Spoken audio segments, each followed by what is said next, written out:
Miss হবে না আপনার পছন্দের টিভি শো, দেখুন জি5 অ্যাপে একদম ফ্রি। আর যাই করো, এই স্বয়ম্ভু মুখার্জির দিকে কিন্তু চোখটা তুলেও তুমি তাকাবে না।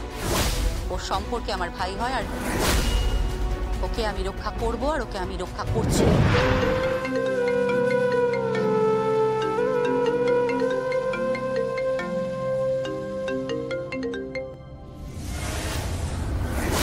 হ্যালো, কৌশিকী মুখার্জি।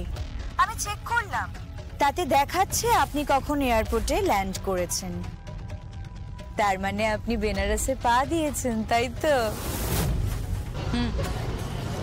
বেনারসের পবিত্র মাটিতে আমার পা রাখার সৌভাগ্য হয়েছে মেহেন্দি। এখানকার পবিত্র ধুলো মাথায় নিয়ে বাবা ভোলানাথের আশীর্বাদ নিয়ে বাড়ি ফিরে যাব। যেখানে দাঁড়িয়ে আছেন ঠিক সেখান থেকেই ফিরে যান। আপনাকে আমার সম্পত্তি ট্রান্সফারের সময় লাগবে কৌশিকী মুখার্জি, লাগবে আপনাকে। আপনি ওখান থেকেই ফিরে চলে যান, তাতে আপনার মঙ্গল হবে। নইলে কিন্তু পদে পদে বিপদ, পদে পদে বিপদ। কি? হ্যাঁ, প্রতিটি পদে পদে বিপদ। সাবধান সাবধান। মেহেন্দি, মেহেন্দি, প্রথমে নিজের কেয়ার করো। নিজের টেক কেয়ার করো। তুমি কিন্তু আমার বাড়ির বউ, আমার ভাইয়ের বউ।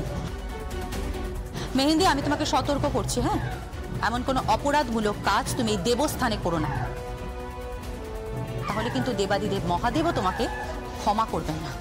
কথাটা মাথায় রেখো।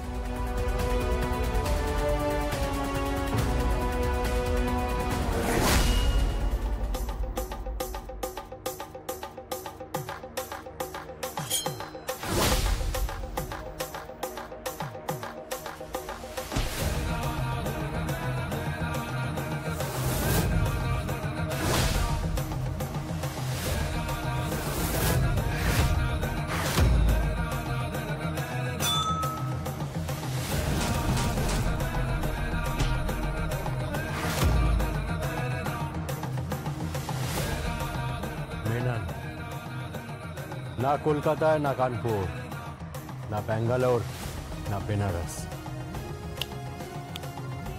পুরো ইন্ডিয়াতে রাজ করে মেনন।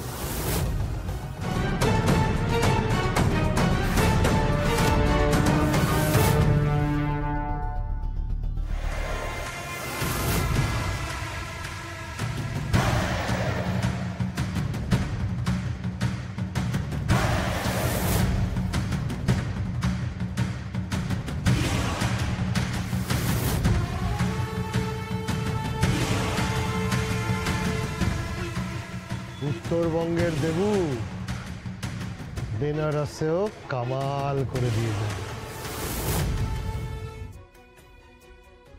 বর্দি, স্বয়ম্ভু, বর্দি, তুমি এসে গেছো? হ্যাঁ স্বয়ম্ভু, আমি এসে গেছি।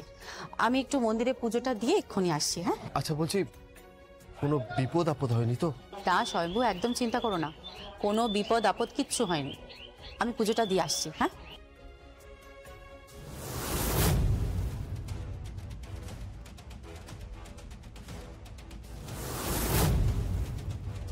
বিপদ আপদ হয়নি? এদিকে তিনটে লোক পড়ে আছে, বুঝলাম না। বর্দির ওপর অ্যাটাক হয়েছিল নাকি? বর্দি ধীরে ধীরে আমার কাছে একটা প্রহেলিকা হয়ে উঠছে। প্রহেলিকা।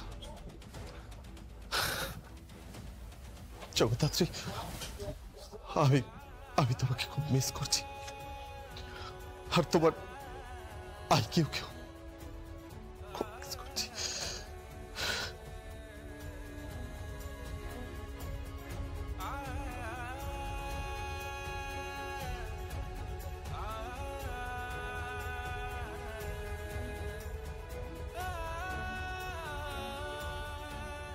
চিন্তা করো না স্বয়ং, বর্দির গায়ে আমি কোনো আঁচ লাগতে দেব না। আমি আছি তো, আর তোমাকে রক্ষা করার দায়িত্ব যে আমার। আমি আছি তো, তুমি একদম চিন্তা করো না। কেউ তোমায় ছুতে পারবে না।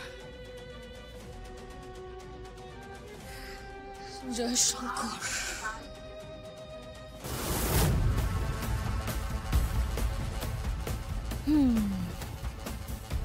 এতক্ষণে নিশ্চয়ই কৌশিকী মুখার্জির গাড়ি এয়ারপোর্টের দিকে রওনা দিয়ে দিয়েছে। সন্ধেবেলা ফ্লাইট, উড়বে আকাশে, বাট শেষবারের মতো। তারপর যখন কলকাতার এয়ারপোর্টের জমি ছোবে, ঠিক তখন তুমি বুঝতে পারবে কৌশিকী মুখার্জি যে তোমার পায়ের নিচের জমি হারিয়ে গেছে। সেই জমিটা দখল করেছে মেহেন্দি মুখার্জি। আমি দখল করব সেই জমিটা। কৌশিকী মুখার্জি, তুমি ডিফিটেড, হেরে গেছো। তুমি জাস্ট হেরে গেছো। জ্যাজ সান্যালের মৃত্যু তোমাকে একা করে দিয়েছে। একা, তুমি একা হয়ে গেছো। একদম একা হয়ে গেছো। তোমার চারিপাশে জাস্ট আর কেউ নেই। রানী, কৌশিকী মুখার্জি রানী। এবার তুমি বুঝতে পারবে যে তোমার চারিপাশে আর কেউ নেই। তুমি একদম একা হয়ে গেছো। একা।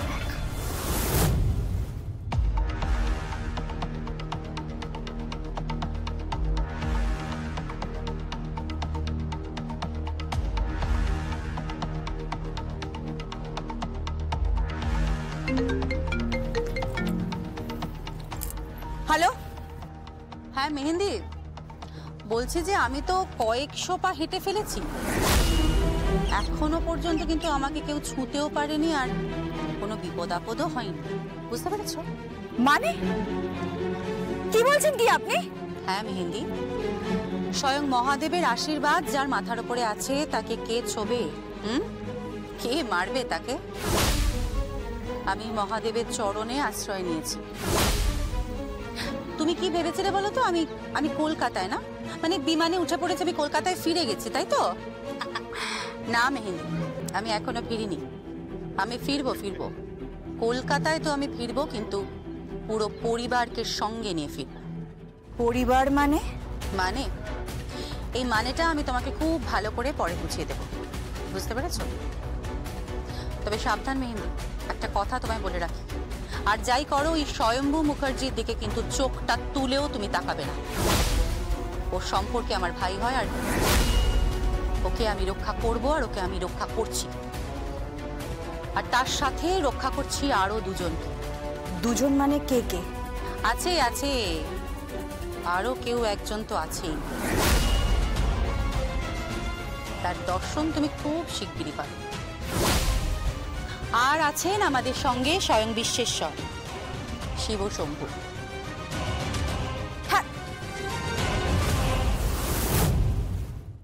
জি5 ডাউনলোড করুন আর সব এপিসোড দেখুন একদম ফ্রি।